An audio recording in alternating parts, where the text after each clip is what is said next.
Elle est au cœur d'un tourbillon de critiques, parfois violentes, d'audiences souvent décevantes, symbole de l'échec de l'avant 20h de France 2. Sophia Aram est l'invitée de Média, le magazine. Sophia Aram, humoriste, animatrice de Jusqu'ici tout va bien, qui sera diffusée à 17h50 à partir du 17 novembre sur France 2. Bonjour Sophia, bonjour, bienvenue. bonjour, Merci de nous réserver votre première Bonjour. interview télé depuis le lancement de l'émission. C'est sympa, on se connaît bien. Hein, on se connaît, il faut le dire aux gens, on va pas se mentir. Voilà, on va pas faire semblant, on est même copains. Je disais là en lancement... Ça vous empêchera pas d'être salaud, je vous connais bien. J'espère vous poser quelques questions vachardes, ouais. Non mais je disais pour commencer, tiens justement, symbole de l'échec de l'avant 20h. Est-ce que vous trouvez que c'est injuste qu'on dise ça? Que je, Oui. toute seule? Oui. Oui. Oui, on peut le dire, oui, c'est un Ouais. peu injuste, je suis pas toute seule. Mais en revanche, les audiences sont pas encore à la hauteur de ce qu'on espérait, ça c'est un fait. Pourquoi vous décidez de parler maintenant? Vous avez donné aussi une interview à Télé Magazine pour reprendre la main d'une certaine façon? Non, c'est-à-dire qu'à un moment donné, vous l'avez dit vous-même, la violence était telle qu'il valait mieux rien dire, il valait mieux laisser les choses retomber, parce que c'était tellement inouï. Vous avez demandé à votre fils d'arrêter de taper votre nom sur Internet, Oui, je crois. alors, si vous n'êtes pas mon fils, vous pouvez le faire. Essayez de taper Sophia Aram, vous allez voir ce qui ressort. Ça correspond à peu près à, vous savez, dans les toilettes, ce qu'il y a entre la cuvette et le rebord, mais là où le petit canard ne peut pas passer. Voilà, c'est assez immonde, ouais. D'accord, on va revenir tout à l'heure sur les critiques, d'où elles viennent et par qui elles ont été exprimées aussi, parce qu'il y a quelques personnes Après, du métier. il y a les commentaires, Voilà. et puis il y avait les médias, c'était autre chose. Oui, C'était on en différent. parlera tout à l'heure. Je voudrais rester encore un tout petit peu sur la com. Bon, vous deviez parler ici même fin septembre, si je me souviens Oui. bien. Vous aviez décidé de ne pas venir parce que c'était inaudible justement à ce moment-là, C'était parce que France 2 vous a dit non, il ne faut pas y aller. Non, c'était vraiment de mon propre chef. Ouais. Et vraiment, je trouvais que c'était remettre de l'huile sur le feu que de venir à ce moment-là. Ouais. Et puis, il valait mieux que je me concentre sur l'émission, travailler. C'était la seule réponse que je pouvais leur apporter. Toujours sur la com, il y a eu 2 interviews, on remonte le temps un peu avant de lancer la première le 16 septembre. Il y en a eu plusieurs. Oui, non, mais j'en retiens 2. Alors, celle du Parisien dans lequel vous disiez qu'il n'y avait pas de concept, et celle-là, bon, je ne veux pas y revenir, mais celle de TV Mag, on vous pose une question, vous êtes de gauche, vous dites oui, vous expliquez pourquoi vous êtes de gauche. Est-ce que ce n'était pas une erreur? J'explique pas pourquoi je suis de gauche, j'explique pourquoi je dis que je suis de gauche. Oui.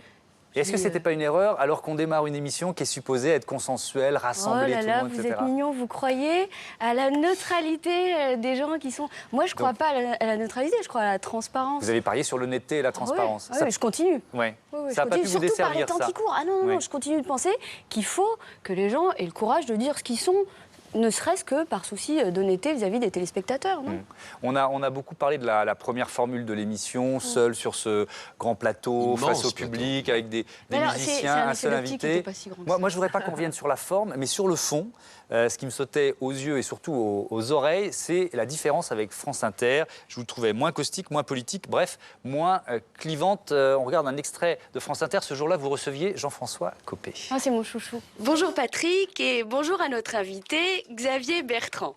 Oh, je déconne. En plus, c'est très exagéré cette lutte fratricide entre vous et Xavier. Tout le monde sait que vous vous entendez très bien, maintenant que vous avez réussi à prendre sa place à la tête de l'UMP. Et puis, s'il y avait un conflit, vous le diriez, parce qu'en 2006, vous avez écrit « Promis, j'arrête la langue de bois ». Même si vous avez eu l'intelligence de ne pas préciser à partir de quand. Bon, on était en 2010, je ne suis pas sûr que ça soit arrangé entre Jean-François Copé et Xavier Bertrand. Mais moi, j'ai eu le sentiment, en voyant les... Là, on parle vraiment des premiers jours, premières semaines de l'émission, que les thèmes étaient quand même très consensuels, il n'y avait pas trop de politique, que vous étiez moins clivante. Ça, c'était une consigne de France 2? Ah non, c'est juste l'endroit où on est. C'est-à-dire qu'on construit une émission qui est une émission d'accueil. Ça se passe à 18h sur France 2. Où est passée Sophia Aram, celle qu'on aimait? Ah mais Sophia Aram, elle aime ça aussi. Enfin, je veux dire, il n'y a pas de raison. On n'est pas obligé de faire constamment la même chose. Je m'adapte au cadre dans lequel je suis. Je savais, en acceptant de venir faire cette émission à 18h, que j'allais essayer de toucher un public plus grand. Et on peut s'amuser. Il faudrait un peu avec gommer les aspérités. C'est pas une question d'aspérité. Je pense que les aspérités, elles sont là. Je suis ce que je suis et je le gommerai pas. Je ne changerai pas et je ne change pas. En revanche, c'est la façon, c'est les thèmes qu'on aborde. C'est-à-dire que quand je vous montre du doigt, mais je ne vous compare pas du tout à Jean-François Copé. Mais quand j'ai Jean-François Copé en face de moi, évidemment, j'ai un peu plus de cheveux, on va dire ça comme ça. Tellement Voilà. plus sympathique. Ah ouais, bon. Je prends pas parti, moi. Si, vous êtes Allons-y. beaucoup plus sympa. Bon. Mais c'est pas dur. Mais quand on a Jean-François Copé en face de soi, quand Oui. on est à 8h55 sur une case d'infos, juste avant le flash, on n'est pas du tout, sur le même registre, Oui. on fait pas la même chose Que quand dans on est une à quotidienne à 18 18h. Évidemment. Mais pourtant, Baffy est sur le même registre depuis toujours. Et Oui, mais Ouais, mais c'est on Baffy, parlera de c'est du Baffy Baffy. après. Isabelle. moi, je me demandais en vous écoutant si ce que vos qualités à la radio et même d'ailleurs dans le spectacle, c'est votre petite voix qui vous permet d'être vacharde et dire des trucs un peu pas très sympas, ne s'était pas retourné contre vous dans ce grand espace qui était la télévision. C'est-à-dire votre voix, elle devenait trop petite, elle devenait la voix Notamment de la depuis qu'il y a beaucoup de chroniqueurs. On va voir défiler les chroniqueurs qui se sont succédés. Alors certains sont toujours là, Oui. d'autres sont restés quelques Mais la jours, forme sont a partis, changé, etc. ça, il faut le rappeler, énormément la forme- changé la forme a depuis changé. le Donc, 20-21 octobre. Les humoristes, j'en vois quelques-uns puisque Alors il y a on les était humoristes sur un show. qui sont partis, ouais, c'est Exactement, ça. puisque le show de départ, on l'a mis de côté pour aller vers une forme plus de bande autour d'une Ouais, table un avec des talk show, chroniqueurs, un talk show un peu plus plus classique. Donc on a une équipe de chroniqueurs aujourd'hui. ouais, Ouais. ouais. Enfin, Mais c'est- alors, donc je reprends la question Oui. d'Isabelle. Oui. Est-ce que finalement, face à des chroniqueurs comme Baffy, Oui. Grande Gueule, etc., est-ce que la petite voix de Sophia Aram, qui avait elle qui a un porte pas le charme moins très particulier qu'on a aimé, Oui. mais du coup, ce ne serait pas retourné contre vous. Ah, c'est un point de vue, vous exprimez Ouais, votre point de vue, ouais. c'est difficile de répondre. En plus, on parle de ma voix, je la connais pas, quand je l'entends, je Non, mais quand vous c'est avez Laurent difficile, Baffy mais- sur le set, par exemple, et que vous le voyez vous lancer un verre d'eau comme ça à la figure, on voit bien que vous avez presque peur de lui. En fait, Alors, les qualités qu'il vous faut... auriez eu peur si vous vous étiez pris un verre d'eau à 50 cm. Un verre d'eau, je ne sais pas, mais c'est vrai que non, mais son thème, son truc à lui, c'est la violence, la virilité, l'espèce de l'amour, l'humour potache. C'est pas votre rayon de votre. C'est pas mon registre. Ouais, c'est pas votre registre, et donc du coup, vous êtes un peu noyé en fait. Vous êtes un peu comme rattrapé, Non, comme c'est- écrasé alors, par c'est- lui. bon, c'est le sentiment que vous avez quand vous nous voyez. Moi, ce que je vis quand j'ai Baffy à côté de moi, quand j'ai Baffy autour de la table, c'est que c'est un univers différent du mien. tout à fait. Et du coup, c'est quand même Très fort, intéressant très fort. de confronter nos Ouais. univers. Moi, c'est Mais ce que moi, je ça trouve me- aussi- moi, je voudrais aussi défendre le service public, parce que je veux dire, le fait que France Télévisions vous ait confié, malgré le caractère clivant de votre personnalité, ce temps, cette émission, c'est assez courageux. D'accord, On mais est est-ce que très très l'émission loin était d'Hanouna, suffisamment quand même. préparée J'aurais pas avoir l'air d'être obsédée. Au-delà de cette interview, vous dites qu'il n'y a pas de concept. Est-ce que c'était suffisamment préparé? Parce que quand on voit ce défilé de Est-ce qu'on peut chroniqueurs, revenir sur ce truc d'il n'y a pas de concept? oui. Parce que c'est quand même le mot concept. c'est un mot de la télé. C'est un mot de la télé, c'est du jargon. Ah oui. Donc moi, quand on me pose la question, je considère qu'une humoriste qui reçoit un invité et qui parle avec lui de Ça l'actualité, s'appelle- ça n'est pas un concept. On n'a pas besoin de D'accord. faire appel à Platon.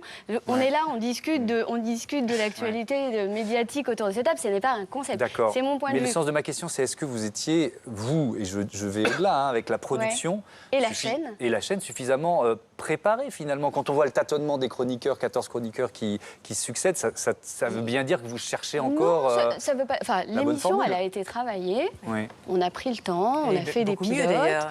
On a fait des pilotes avant la diffusion du Ouais. premier numéro.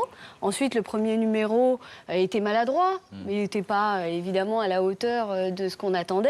Donc on a fait des réglages et on continue d'en faire aujourd'hui encore. Alors juste, on n'est pas en train de faire un bilan d'une émission qui s'arrête. On parle d'une émission qui est à Oui. l'antenne et dans une semaine, ça fera seulement 2 mois qu'on est à l'antenne. Oui, alors Donc il d'ailleurs, faut savoir aussi c'est bien qu'on remettre vous ait les laissé choses ce dans un- temps, parce que sur une chaîne Absolument. privée, on vous l'aurait peut-être pas laissé. Si on parle un peu d'avenir, Bruno Patino, qui est le numéro 2 de France Télé, a reconnu cette semaine devant l'association des journalistes médias, voilà, que France 2 avait, je cite, foiré son accès, qu'il y avait eu des dysfonctionnements pour mettre l'émission sous cette forme à l'antenne. Il a également déclaré que si les audiences remontaient, elles restaient insuffisantes. Vous êtes cette semaine au-dessus de 600 000 téléspectateurs en moyenne. C'est quoi le chiffre qui pourrait vous permettre, tiens, début décembre, Oh, il y a des clauses de d'audience durer, quoi. avec la production, c'est Ouais. contractuel et ça, c'est des choses dont je ne veux pas parler là, évidemment. D'accord. Mais vous avez un chiffre, très oui, clairement. évidemment, il y a un chiffre. Et Avec nous, une date, hein. C'est-à-dire il faut que, je ne sais pas, début décembre, vous soyez à tel... tout ça est contractuel. Nous, la seule chose qu'on se dit, c'est que on a une seule chose à apporter à ça. La seule réponse qu'on puisse apporter, c'est de travailler à améliorer l'émission et on le fait chaque Alors jour. l'émission, elle s'est clairement améliorée hein, depuis le 16 Oui. septembre. Ça, on est tous Et puis il y d'accord a des, pour vous le savez, il y dire. a des passages qui sont cultes, hein, parce que je sais que le passage avec la télécommande tourne énormément sur Internet. Moi, je trouve que Berléand, c'est Mais pas- Délice vous Semoun. n'avez Léon est pas très eu drôle. envie de partir à un moment donné, au fur et à mesure, surtout par rapport aux critiques que vous avez reçues, vous n'avez pas eu envie de jeter l'éponge? Non, Non, Jamais. non, vraiment jamais. Vous n'aviez pas vraiment peur de jamais. remonter sur le plateau pour réaffronter chaque À soir? aucun moment. Alors ça, vraiment... Ça, c'est votre côté battante, quoi. Ben, c'est-à-dire que je suis pas toute seule non plus. Il y a une équipe avec moi. On construit une émission. Il y a des chroniqueurs. On est tous ensemble et on y va et on prend de plus en plus. Et on en a pris dès le début du plaisir à la faire. Et ce, malgré le tourbillon dans lequel on était à ce moment-là. Alors justement, ce tourbillon, il a été alimenté par Internet, on va en parler dans une minute, mais aussi par des personnalités. Le haram bashing était à la mode. On écoute les critiques de Cyril Hanouna, Jean-Pierre Coff et Gérard Louvain. Regardez. Cyril m'a chargé d'une enquête, je suis dessus, parce que je dis qu'il y a quelque chose de louche, encore une fois. Oui. On a donné une case à quelqu'un depuis le mois de mai, sans concept, sans animateur, alors qu'il y avait des gens qui avaient des concepts et des animateurs. Mais Il y a un truc que je ne comprends pas. Je pense qu'il n'y a pas de concept, malheureusement. Une émission, c'est ce que vous faites. C'est pas une dame toute seule dont c'est pas le métier, qui a beaucoup de talent, c'est vrai. On embrasse tous les gens qui font une émission à côté et pour qui jusqu'ici tout va mal. Voilà, Gérard Louvain qui parle d'enquête et se contente d'insinuations. On va juste relever ça. L'inspecteur Louvain. Et voilà, il participe à une émission qui est concurrente de la vôtre, d'une certaine façon. Est-ce qu'il n'y a pas un côté déloyal de la part de Cyril Hanouna? De quoi il parlerait s'il parlait pas de notre émission? D'accord. Non, ça fait partie du jeu. Ils ont le droit de le dire. Après. Est-ce que vous en voulez à certains? Je sais pas, un Morandini, par exemple. Non, j'en veux pas à Morandini. Il a toujours fait ça. Il a toujours. Enfin, il ne fait que ça. Non, là où je suis pas. Pardon? À Coff? Coff non plus. Coff, il l'a bien dit lui-même. Il a dit que c'était un malentendu. Je suis assez d'accord avec lui. C'était un malentendu. Morandini, ce qui gêne le plus, c'est les commentaires qui sont sur son blog, qui sont assez abjects. Alors justement, les commentaires sur Internet. Oui, alors comment vous avez fait stratégiquement? Parce que vous avez fait face à une décharge de violence, on peut le dire. On va y revenir dans un instant. Mais sur le moment, vous avez décidé de fermer les écoutilles ou vous avez consulté chaque soir les critiques? Non, j'ai pas regardé à un moment donné. On sait, enfin, je veux dire, j'ai eu énormément de soutien aussi parce qu'on parle que du déferlement de haine et de violence. Il y a eu par ailleurs des tas, et très très vite, des tas de personnes et de personnalités Qui vous ont défendu, c'est vrai. Mais défendu, c'était qui quand m'ont même une des soutenu. premières fois qu'il y avait autant de décharges comme ça sur une Donc personne. ça n'était plus rationnel, ça Mais dépassait comment vous avez tout. fait stratégiquement? Vous c'est-à-dire avez, que quand vous c'est avez fermé votre tellement gros, compte on se dit Twitter que ça n'a pas de sens. Ça n'a pas de sens. Mon compte Twitter, non, je regarde plus. Mon Facebook, je l'ai fermé. Et j'y reviendrai. Et surtout, enfin, moi, j'avais plus le temps non plus. On est concentré, on fait une émission, on bosse, quoi. Mais vous avez aussi eu des commentaires racistes sur votre personne qui n'étaient pas sur le contenu de l'émission et qui étaient, pour certains, faits par des militants ou des sympathisants d'extrême droite. C'est quand même rare et c'est dommageable. Donc, vous n'êtes pas la seule d'ailleurs à en faire, à le relever finalement. Il y avait aussi Harry Roselmack cette semaine qui a publié une tribune dans Le Monde où il dénonce le retour de la France raciste. Est-ce que vous l'avez, j'imagine, ressenti, mais est-ce que vous pensez que c'est nouveau? Non, c'est pas nouveau. Moi, j'en ai déjà fait l'objet à plusieurs reprises. Dès ma première chronique sur France Inter, un des premiers commentaires sous la vidéo était l'invité était Fabius. Il avait écrit Fabius, Aram, Cohen, la juiverie a pris le pouvoir. Donc c'est assez dégueulasse. Et ça s'est pas arrangé. On a supprimé les commentaires sous mes vidéos. Et à l'époque, sur France Inter, c'était ma deuxième chronique, je crois. Donc non, ça fait un moment que ça dure. Ça sent super mauvais et les réseaux sociaux, comme c'est anonyme, les gens se planquent et balancent leur merde en fait. C'est vraiment sale. Bon, allez, on termine là-dessus. Sur la merde Ouais, il y a toujours des transitions On n'a pas un très truc, difficiles. Moi, je suis d'une souplesse absolue. Et donc maintenant, on ne déconne pas avec la télé. Eh ben, allez aussi.